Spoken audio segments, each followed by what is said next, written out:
আমি আছোঁ বৰ্তমান বগামাটিত গ্ৰীণ ট্ৰেক এডভেঞ্চাৰ জুলিমা বাইদেউহঁতৰ ঠাইত।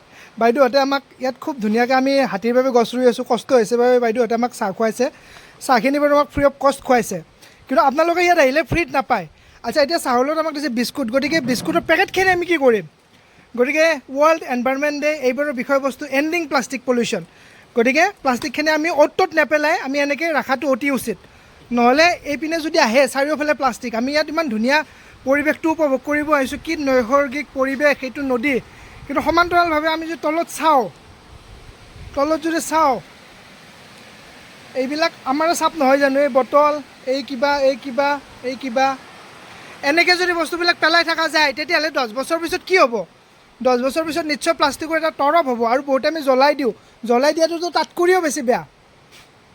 ঠিক আছে, ৱৰ্ল্ড এনভাইৰনমেণ্ট ডে এইবাৰ থিম এণ্ডিং প্লাষ্টিক পলিউশ্যন।